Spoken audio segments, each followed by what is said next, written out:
प्रिय विद्यार्थियों, YouTube channel में आपका स्वागत। मैं हूं Bora Ram, associate professor physics and officiating principal, government college Abu Road. आज हम करंट इलेक्ट्रिसिटी के बारे में पढ़ेंगे। इसको हिंदी में कहते हैं धारा वैद्युत। ये अपना इलेक्ट्रोमैग्नेटिज्म का 3rd यूनिट है। इस यूनिट में आज हम पढ़ेंगे विद्युत धारा क्या होती है, इसका मात्रक क्या होता है, धारा घनत्व क्या होता है, करंट डेंसिटी, इसका क्या सूत्र होता है। फिर अपन कहेंगे कि equations of continuity in time varying electric field, divergence of J plus delta rho by delta T equal to 0 and continuity equation in steady electric field. इसके पश्चात अपन ड्रिफ्ट वेलोसिटी, और ड्रिफ्ट वेलोसिटी के पश्चात ड्रिफ्ट वेलोसिटी का formula and electric current due to the drift velocity of an electron in a conductor के बारे में अध्ययन करेंगे। थोड़ा बहुत इसका इनिशियल आप छोटी कक्षा में पढ़ चुके हैं और आप जानते हैं व्हाट इज इलेक्ट्रिक करंट।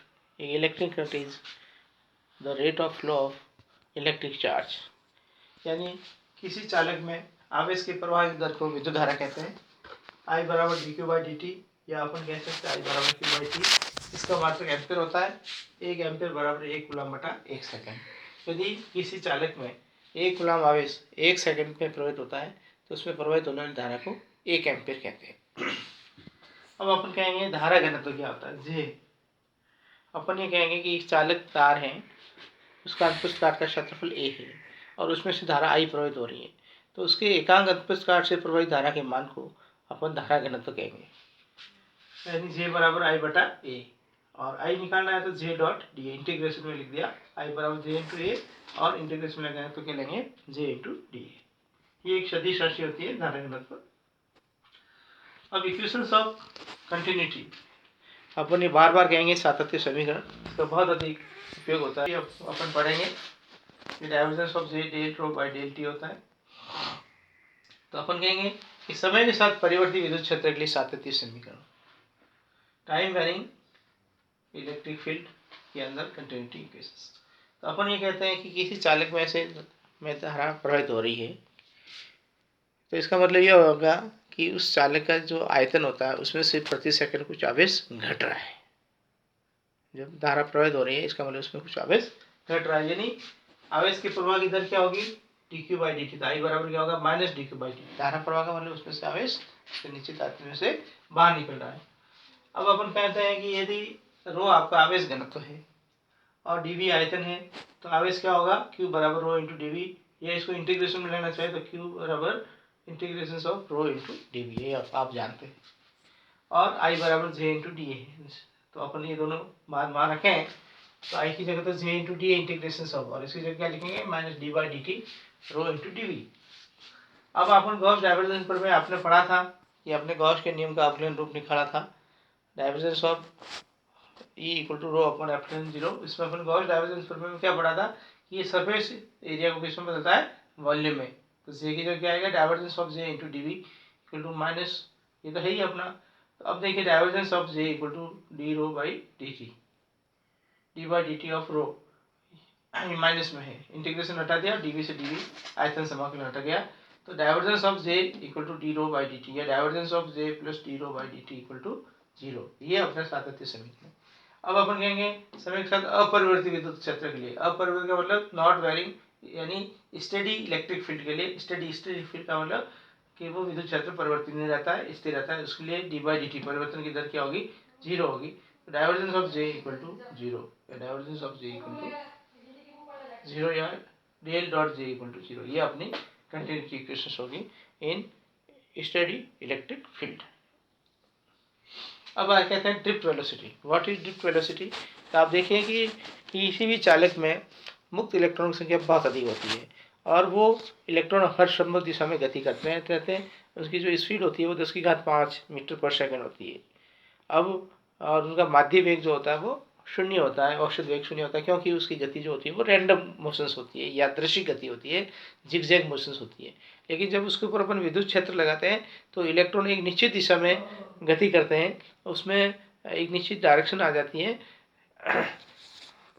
तो उस समय एक इलेक्ट्रॉन दूसरे इलेक्ट्रॉन से टकराता है, दो करामा के टकराव में लगा समय उसका क्या होता है, विश्रांति काल कहलाता है, या दो करामा के टकराव में जो तय की गई दूरी होती है वो माध्य मुक्त पथ कहलाती है, मीन फ्री पाथ, और जो टाइम लगता है वो मीन फ्री टाइम, जिसको अपन टाइम ऑफ रिलैक्सेशन कहते हैं।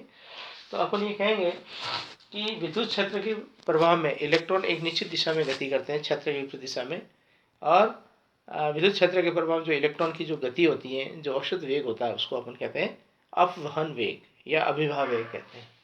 तो इसमें देखिए इलेक्ट्रॉन पर जैसे ये विद्युत क्षेत्र है लगाया तो बल कितना लगेगा, F बराबर माइनस E इंटू ई, क्षेत्र की विपरीत दिशा में इलेक्ट्रॉन का द्रव्यमान m हो तो उसमें एक्सीलरेशन कितना प्रोड्यूस होगा, ए बराबर F/m, यानी माइनस E/m होगा।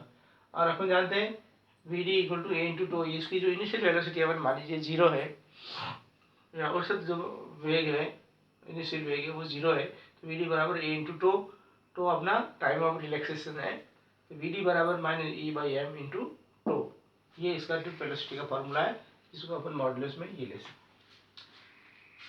अब अपन देखेंगे कि इलेक्ट्रॉन की अपवर्तनीय गति से धारा कितनी उत्पन्न होती है। तो आप देखेंगे कि ये आपका एक बेलनाकार चालक है, इसका अंतःस्कार का क्षेत्रफल a है, इसकी लंबाई l है। तो अब जब इसमें विद्युत क्षेत्र लगाते हैं, देखिए ये विद्युत क्षेत्र आपने लगाया प्लस से माइनस, तो ये जो इलेक्ट्रॉन है वो क्या करेंगे, इस प्लस टर्मिनल की ओर गति करेंगे, यानी क्षेत्र इधर लग रहा है, इलेक्ट्रॉन इस विपरीत दिशा में गति करेंगे, और इसकी जो वेलोसिटी होगी वो ड्रिफ्ट वेलोसिटी होगी Vd। तो अपन ये कहेंगे कि इस बेलन का जो आयतन होगा वो a इंटू एल होगा, यानी अंतःस्कार का क्षेत्रफल इंटू लंबाई होगी। अब उसमें कुल कितने इलेक्ट्रॉन है, तो अपन कहेंगे एकांक आयतन में इलेक्ट्रॉन n है, तो कुल इलेक्ट्रॉन कितने होंगे, n a इंटू एल होंगे।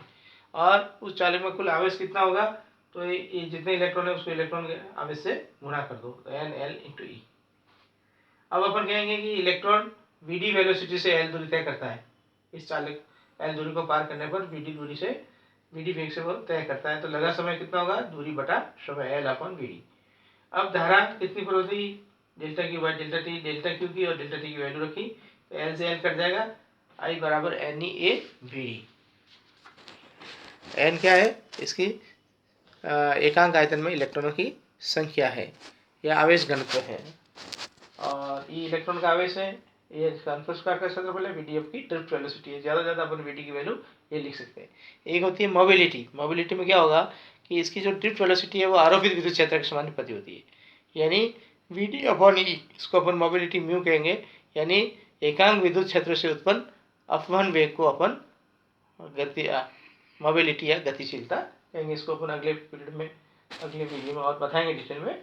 तो देखिए आज अपने क्या अध्ययन किया है कि what is electric current, what is charge density, what is the continuity equations in time varying electric field, and continuity equation in steady state electric field, what is drift velocity, formula of drift velocity, and formula of velocity, formula of electric current in terms of drift velocity।